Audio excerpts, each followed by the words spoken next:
I guess everyone now is going to say should have been done, but where it's just not clear how we were going to accomplish these things by other means.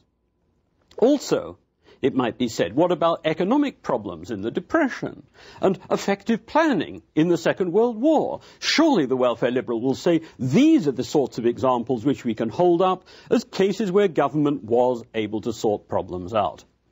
I think really what has to be said is that this argument is not going to end, or it's certainly not going to end at all quickly or within the compass of this course of lectures, to say the least.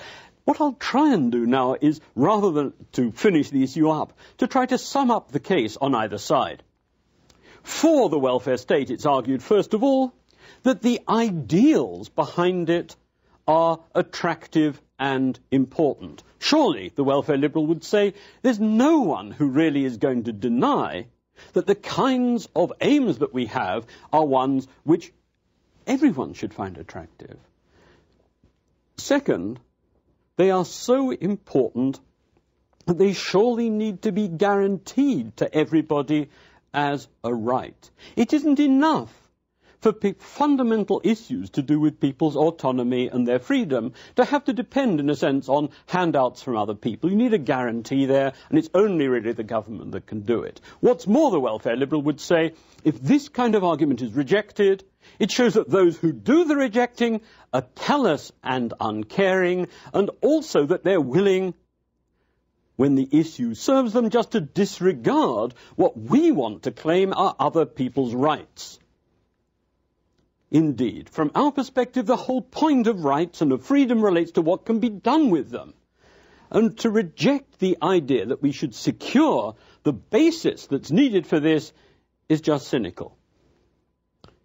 What about the other side? Those who oppose the welfare state, the classical liberals, will typically, I think, say something like this. First, look, we don't deny that the welfare liberals' ideals about human flourishing are attractive.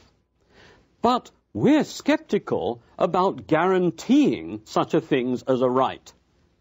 First of all, just declaring that something is a right, for example, that everyone should be employed across the world at wage levels like those in the US or something. I mean, just declaring it and stating that it's a right doesn't mean that it happens. It depends rather on economic growth and social change and so on. Altogether, at this level, there's a kind of practical basis to these matters, which simply treating these things as rights in the way in which the welfare liberal would do is just disregarding. It's also not clear, the classical liberal would say, that those people who are better off have an obligation to furnish what would be needed to the other people. Why? Well, look, they have their own moral agenda and concerns. They have obligations within their family to particular causes. They have all kinds of things that they care about passionately. Why, as it were, should these things and the resources that would go to them that they have worked to earn be kidnapped and used for other purposes? There's a further twist to the thing as well, and that is that when welfare liberals talk about rights, typically they have in mind what are actually rights within a particular country. That's to say, typically, when welfare liberals are talking about rights, they're talking about the rights of Americans, or the British, or the Australians.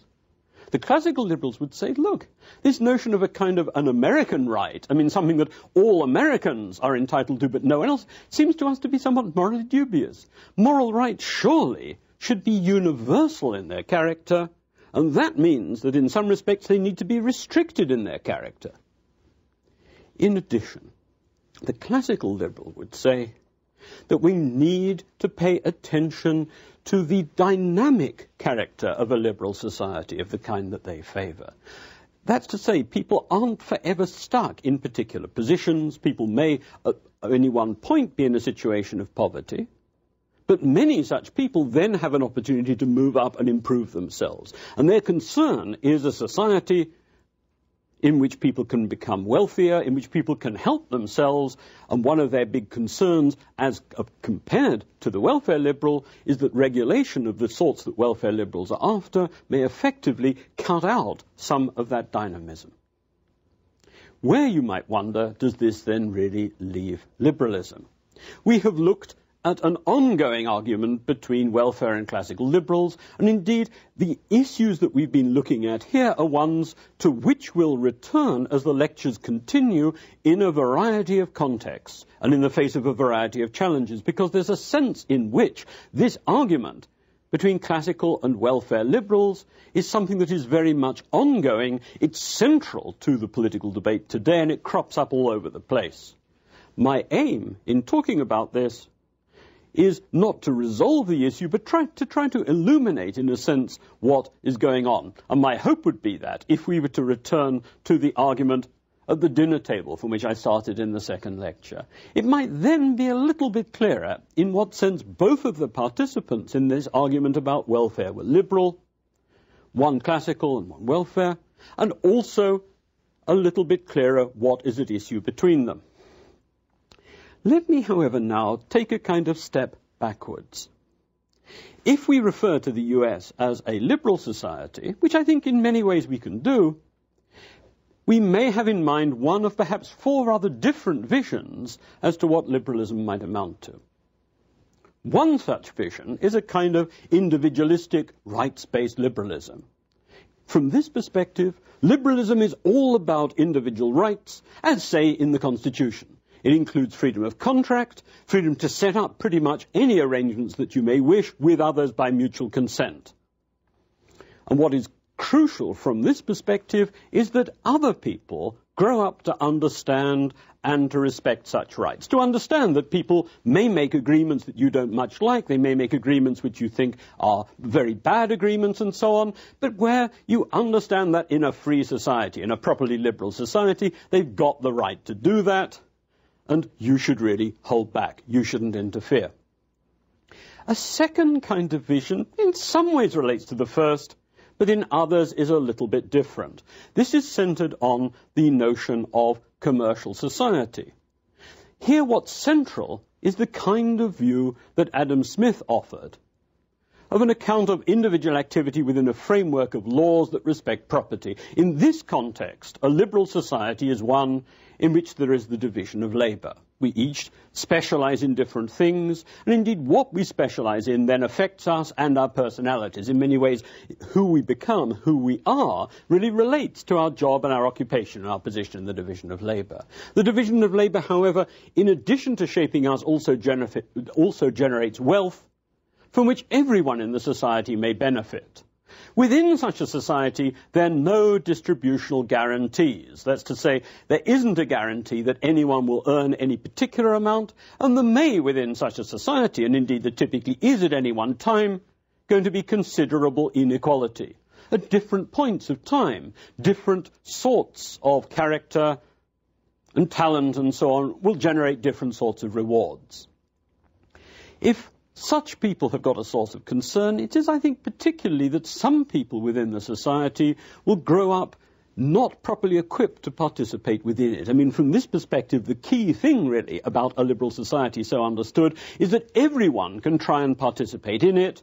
And from that perspective, if someone falls out of it, if benefits are being offered and so on, they should be shaped in such a way that people are encouraged to reintegrate into the society, because participation in this extended commercial society is seen almost as all important.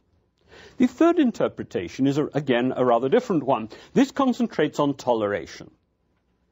The initial image here is almost that of religious toleration. What's central from this point of view is that there be a legal framework within which different groups can pursue unhindered their different ideals and concerns, and where the government is neutral between them.